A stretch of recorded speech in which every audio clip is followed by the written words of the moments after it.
So in all the videos so far that we've had, we've learned a little bit about probability distributions. We've learned about confidence intervals. We've learned some basics about descriptive measures, contingency tables, and the like. But now what we're going to do is we're going to focus on a more formal method of proving something to be true or not statistically. And this is a concept known as hypothesis testing. Hypothesis testing allows us to ask some specific questions and prove it in a statistically, what we could say, scientific manner. Some of the questions we might ask would be, is one marketing campaign better than another? We can compare two marketing campaigns to see their effectiveness in terms of either revenue or market reach. Is the average revenue of a group of customers greater than another group of customers? So we could compare two sets of customers, and this might be to see the effectiveness of a marketing campaign or measure the type of customers that we have. Are my customer satisfaction scores better than they were last year? Is one hospital more efficient than another of similar size? So the questions that we just posed represent a question of interest. These are going to be known as our research hypothesis. Now, another term for a research hypothesis is the alternate hypothesis. And so we're going to have this concept of an alternate hypothesis and a null hypothesis.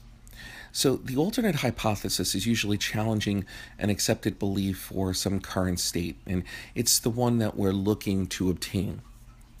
So the opposite of the alternative hypothesis is the null hypothesis, which is the currently held belief or the current state that we believe is occurring. So these are the two terms that we have. The null hypothesis, which is denoted as H0 with a little sub-zero, is the currently held belief. And the alternate hypothesis is denoted as HA and is the question of interest to be proved. So the null and alternative hypothesis, therefore, create two sets, only one of which is going to be true. So here's an example. The mean number of customers per day is going to be less than 200. That's what the current belief is. But there's an alternate hypothesis that we're looking at, and that is that the mean number of customers is going to be greater than or equal to 200. So this is what we're setting out to prove. Only one of these two hypotheses will be true. We can divide our tests into two types, what we would call a one-tailed test and a two-tailed test. Now, the concept of a tail comes from a probability distribution. If you recall, like the normal probability distribution had a nice bell curve, and at the two ends we had what we called our tails. And this is the particular reason why these are called one-tailed tests or two-tailed tests, because we're going to be examining the area under the curve on either the left side or the right side, or both. These are known as directional tests. So let's consider an example first. Assume we want to determine whether or not the mean number of customers is greater in a store is greater than or equal to 200. We could see from the graph that we would only be looking in one direction, greater than or equal to 200. So this is a one-tailed test because we are only concerned with the one direction. And it might look like the following. Down below we have our null hypothesis as mu is less than 200. That is the null hypothesis. That is the stated or current belief. But our alternative hypothesis, the one that we're looking to prove, is that it would be greater than or equal to 200. Let's assume we wish to know if the number of customers is not equal to 200, either higher or lower. Using the same direction, we have a two-directional test. And this is a two-tailed test because we are concerned with the difference in both directions, both less than 200 and greater than 200. And we might set up the hypothesis to look like the following. Our null hypothesis is mu equals 200, and our alternative hypothesis is mu is not equal to 200. No matter how good our statistics are, we can't be perfect. The whole essence of what we've learned in previous modules is that there is an element of probability, there's an element of uncertainty here, so it wouldn't be exactly correct. There's always a chance for error. And in hypothesis testing, we have two types of errors. One is, well, what if we rejected the null hypothesis and stated the alternative hypothesis when we shouldn't have done it?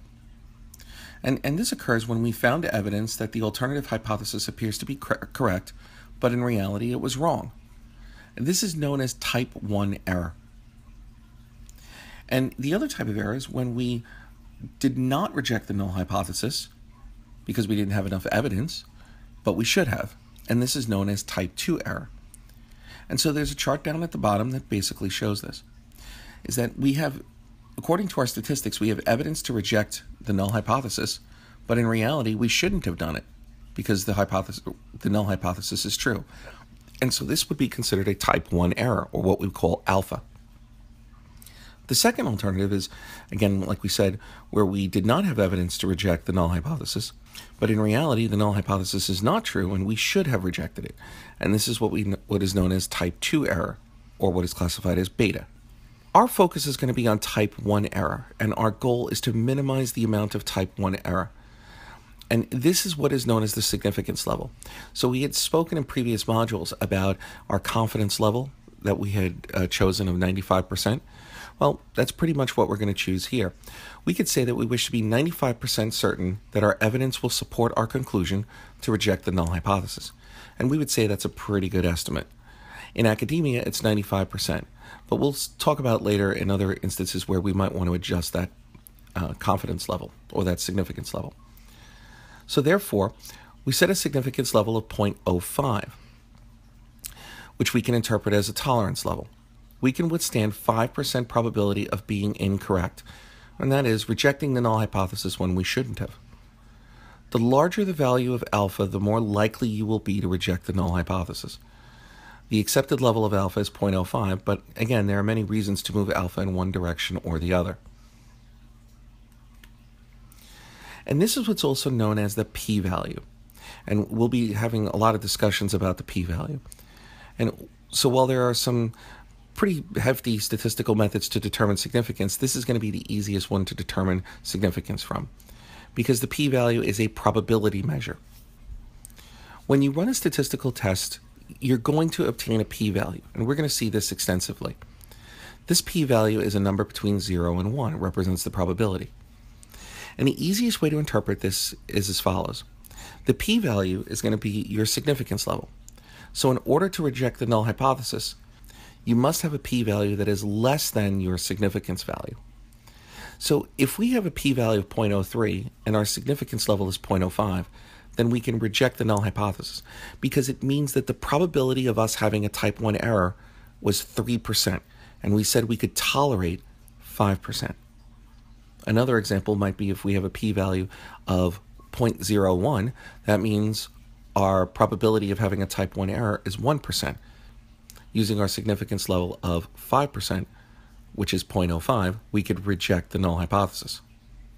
Alternatively, if our p-value was 0.16 and our significance level was 0.05, we would then not reject the null hypothesis because it would be greater than the significance level.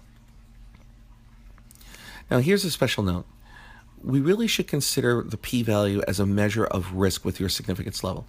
If you're doing an academic paper, it's generally given that the significance level is going to be 0.05 or 95% confidence. But if we are working in industry, we might adjust that p level. And here's a small example that might shed some light on why. Let's assume we're looking to place a bet on a blackjack table. You want to bet $1,000. Well, what if the machine said you should bet $1,000 because you have a 95% chance of getting an ace, which would double your money? In other words, there's a 5% chance that our analysis or the machine's analysis is wrong. Would you place that bet? And chances are many of us would. Well, what if the machine said there was only a 6% chance that it is wrong? Now that changed from 5% significance level to a 6% significance level. Well, what about 7%? 10%? 15%? Now, as I start increasing the percentages, some of you might actually consider, well, maybe I won't take that bet.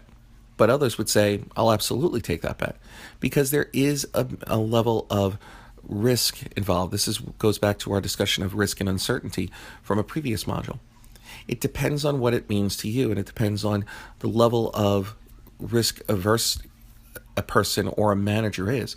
So if an analyst is doing some work for a manager, and they present this information, some managers or senior executives might accept that risk, especially based on the potential return. So your significance level should be related to the outcome and the level of tolerance you have for the decision being wrong, and it could be based on ROI or some other measure. For all analysis within these modules, and like we said for academic material, the significance level is generally fixed at 0.05. Occasionally you might see 0.10, and we do see 0.10 in academia in some psychological research.